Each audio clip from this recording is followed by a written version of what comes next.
Jadi kalau ditanya apakah merangkul Muhaimin ini strategi, sangat strategi. Ini keberhasilan Pak Anies Baswedan menarik partai yang punya pengentalan di istana kemudian bergabung dengan oposisi. Mestinya kan Demokrat melakukan perayaan senang, happy. Kalau sampai Pak Anies ini diberikan Allah, ditetapkan oleh KPU sebagai calon presiden dengan catatan siapapun wakilnya, saya pastikan terjadi ledakan perubahan besar. Ada satu poin yang kita harus bersyukur, kembalinya PKB ke jalan arus perubahan. I see. Yang kita harus pastikan bahwa ini satu prestasi negosiasi, lobby yang dilakukan oleh Surya Paloh dan Pak Anies.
Yang menjadi variabel-variabel yang mengganggu dan mungkin menurut saya mendepresi situasi psikologi Pak Anies itu, ya itu kan hanya permainan yang menuju kepada pencalonan saja. Dinamika tarik menarik partai. Begitu politik. sudah ditetapkan sebagai calon, maka cair semua. Ibarat kata langsung melesat gitu ya. Misal gangguan yang dibuat semacam baygon politik ini kan disemprot oleh Pak SBY ini, menurut saya ini kan usianya paling waktunya ya 1 minggu.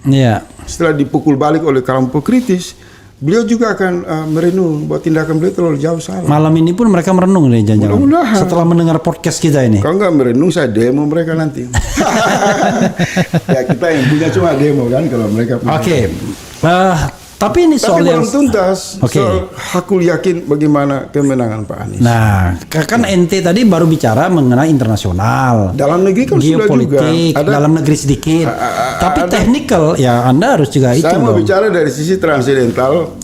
Memahami politik. Luar biasa. Dari faktor-faktor tauhid. Karena tauhid ini juga kan banyak kan ahli di sana, Averus, Ibnu Sina dan lain-lain. Mullah Sadrat, Elbi Ali Syariati. Sebenarnya pandangan tauhid saya secara pribadi Muslim, karena selalu melihat ontologis ini dalam pandangan Islam ya. Saya melihat begini, kalau pada satu wilayah satu bangsa mengalami penindasan dan di sana ada satu kekuasaan yang zalim, maka ada 2 kemungkinan muncul di sana. Pertama, sudah otomatis Allah mengirim pemimpin. Dan kemudian bangsa itu juga merindukan lahirnya pemimpin. Menariknya, kebetulan kita mayoritas umat Islam, sejak turun-temurun kita dilatih untuk bicara pemimpin itu bicara kriteria. Dia pertama harus jujur, santun, baik. Nah, rekam jejak Pak Anies itu melengkapi kerinduan masyarakat dalam pemahaman kriteria. Ini saya lihat dari aspek spiritual, tauhid. Karena belajar dari peristiwa di Quran, peristiwa-peristiwa sejarah di masa lalu. Kita sebagai Muslim nggak bisa, faktor transidental ini nggak bisa kita abaikan, spiritual ini kan. Nah, materialnya udah terlihat partisipasi tumbuh dan berkembang, menghendaki perubahan, dari gerakan keimanan spiritual juga tumbuh kerinduan untuk mengakhiri praktek kekuasaan yang zalim. Maka sudah otomatis kalau sampai Pak Anies ini diberikan Allah, ditetapkan oleh KPU sebagai calon presiden dengan catatan siapapun wakilnya, saya pastikan terjadi ledakan perubahan besar, terjadi gelombang. Di mana ente itu lagi bermimpi atau memang enggak, saya pelaku, kalkulatif ini? Saya pelaku dalam 2 peristiwa besar. Saya tidak bermain di pinggiran, saya main di jantung-jantung. 2 peristiwa besar itu apa? 98 dan Pilkada DKI. 17 DKI. Saya merancang satu platform itu, mudah-mudahan nanti satu waktu Habib Rizik harus umumkan itu. Karena itu karya politik yang tidak lepas dari pengalaman. Maka oleh sebab itu saya lihat pilkada DKI itu Pak Anies itu nggak punya apa-apa. Tetapi ketika dibangkitkan masyarakat bahwa pentingnya memperjuangkan nilai-nilai keadilan, maka gerakan partisipasi itu tumbuh menghadapi kekuatan yang punya modal besar, punya jaringan luas, dan pada saat itu petadunya belum ada BRICS. Tarik menarik Barat Timur itu kan sangat ini sekali kan terlihat.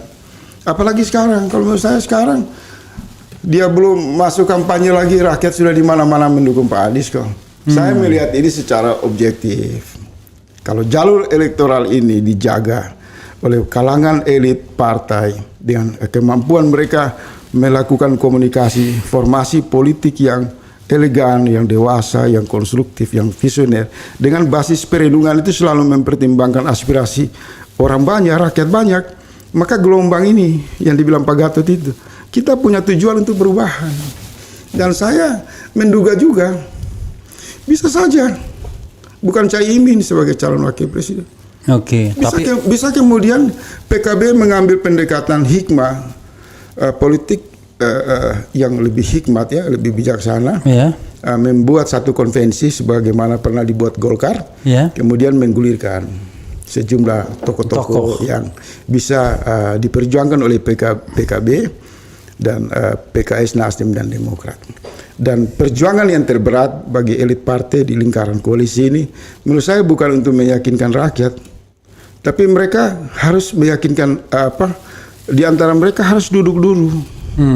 Karena ketika mereka berbicara tentang misal Pak SBY, kita harus mencontoh Rasulullah, maka saya juga mau mengingatkan Pak SBY, ada satu aset besar yang diwariskan kepada umat sebagai cara untuk menyelesaikan masalah, tabayun.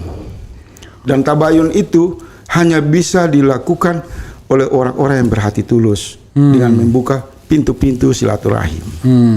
Jangan sampai hanya karena kepentingan personal, kepentingan pribadi, kemudian Pak SBY yang kita cintai ini terjebak dan meninggalkan warisan politik yang tidak bagus.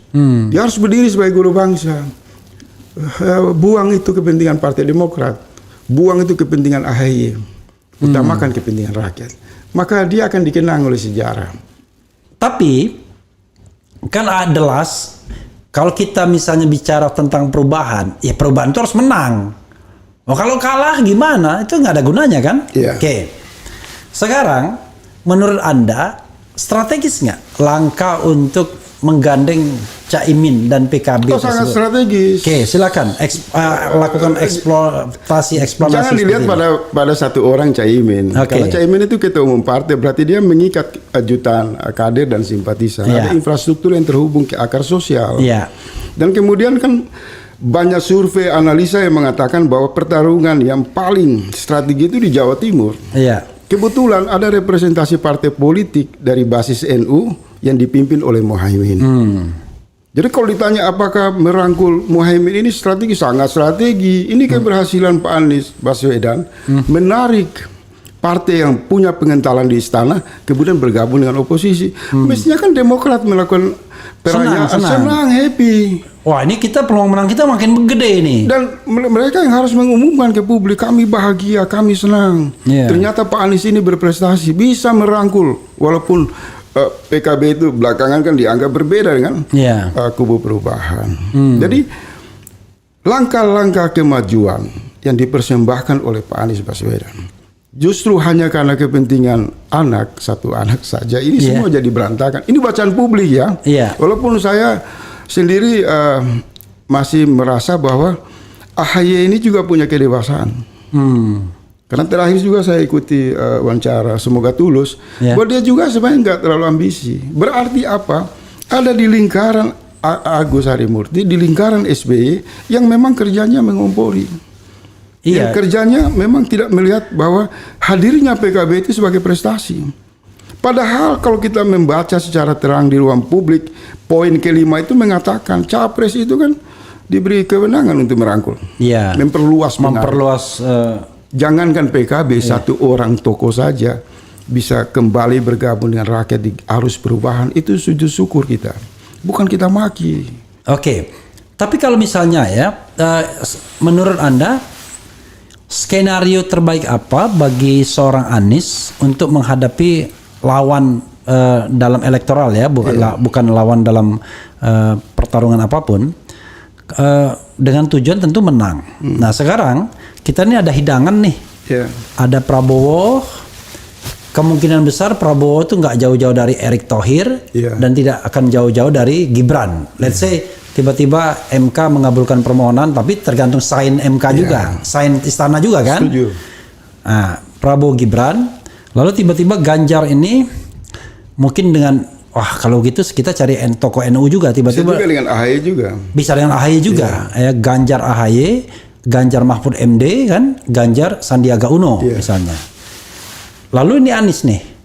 Anies let's say dengan Caimin. Atau Anda mau masukkan menu baru misalnya, tiba-tiba ada kejutan juga. Kalau saya Anies itu yang saya mau ngomong itu. Izinkan saya bicara. Oke, silakan.